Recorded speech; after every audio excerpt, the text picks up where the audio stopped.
The main source of income for senators from ancient times was land. It was the amount of land in possession and directly related income from the sale of surplus production that determined the position of the senator in society. Let me just remind you that the occupation of magistracy in Rome was an honorable duty, which means that it was not paid in any way, and even on the contrary, the magistrate spent first of all his money to fulfill his own duties. Hence, there was a natural filter for the occupation of magistracy. Not rich enough noble could ineffectively perform the duties due to lack of personal funds and earn a bad reputation among the people, which will prevent further election to other positions. At the same time, it should be realized that agriculture is not the most profitable business. Cato the Elder at the beginning of the 2nd century BC stated that land does not give the greatest income, but it is not as risky as trade, and not as reprehensible as usury.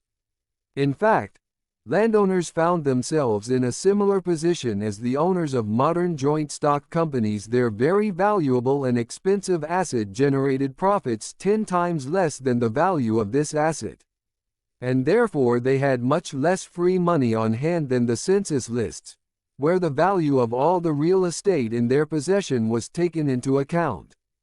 There were not many ways for senators to multiply these free funds. The most obvious one was buying up new lands, investing in trade, and investing.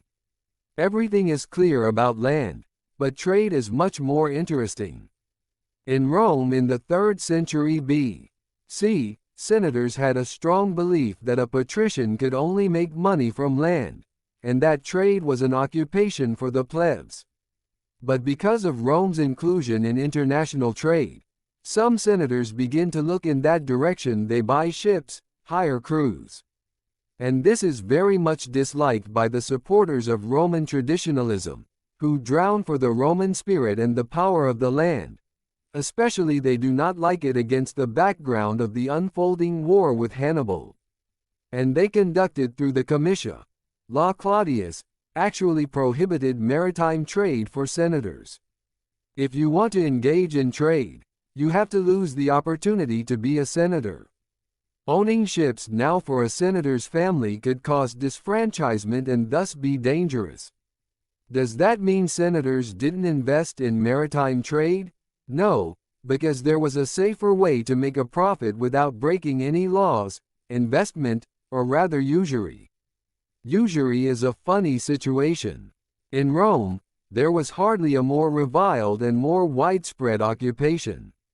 Usurers were already at the dawn of Roman statehood.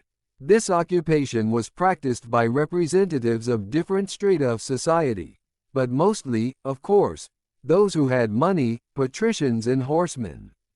It should be said about an important feature of the perception of usury, although this occupation and condemned, but it was at the same time extremely necessary for society.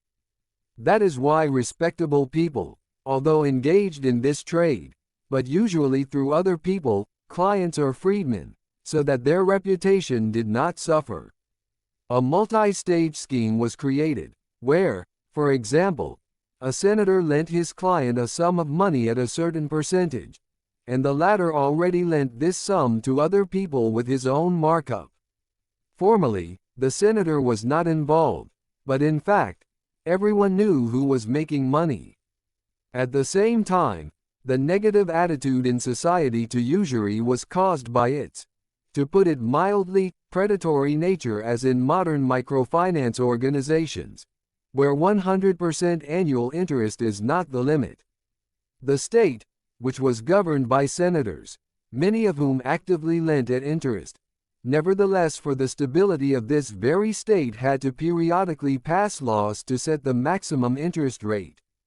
However, these laws were not enforced by anyone, because the punishment could only come after a trial, and an attempt to sue one usurer could automatically close the possibility of lending to others.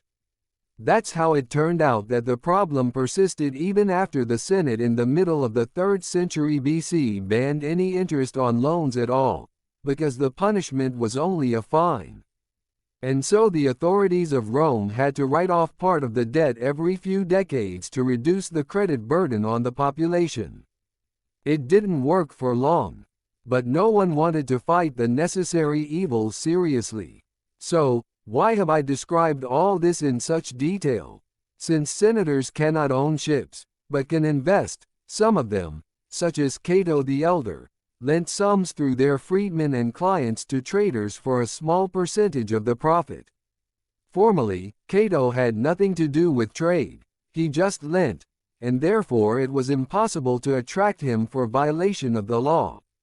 But this is only if it was formalized according to all the rules of the loan. Otherwise there could be questions and the next censor could fly out of the Senate Curia. The scheme was doubly profitable, because all the risks were on the side of the merchant, who in case of loss of cargo was still owed. But at the same time it solidly diluted the cash flow among the many participants, each of whom received his share of the profits. At the same time, of course, even such investments were condemned by public opinion and still flourished, as they, according to some historians, were engaged in almost everyone who had at least one free ass, a small coin, in his pocket. But it should be noted that in usury and investing, the first fiddle was played by horsemen, who simply had more free money in circulation. Another option for profit was the exploitation of social ties. Each senator in Rome, Italy and the provinces had a whole network of clients. The patron took patronage over the client, which obliged both parties to provide services to each other. There was no coercion in this relationship, but the client was naturally interested in satisfying the patron's requests. Often a senator could ask from his clients gifts, deduction annually, either a certain amount or a percentage of income. Such gifts could form a considerable part of the senator's income. However, in the same 2nd century BC, the Senate prohibited extortion of gifts, but no one forbade to make them voluntarily. A senator is first of all an influential political figure, which means what? Corruption, and it's legalized. A senator could use his connections to push the interests of others. For example, Cicero, who had a considerable clientele in Bithynia, for a percentage solved the problems of Roman bankers and publicans in the province, contributed to obtaining at the mercy of favorable territories, settled conflicts. Also bribes were received for the necessary vote in the Senate or support in court. In general, they could solve any issue for your money. To say the least, some publicans had their own personal bribed senators, who signed in for them in case of any problems. It is understandable that such a situation, when the publican's tail starts wagging the Senate dog, was not to everyone's liking. Well, and of course, we should not forget about the classic military robbery. To go to war and not bring home the loot was abnormal, even shameful. But wars are not uncommon, but very unstable, and to make good money there, you had to be someone of Caesar's or Pompey's talent level. However, for many senators the methods of income extraction not related to farming were secondary. The source of their wealth was primarily land. It was the income from it that they invested either in other land or in usury. At the same time, public condemnation of usury forced them to conduct their transactions through intermediaries, who eventually became independent players themselves.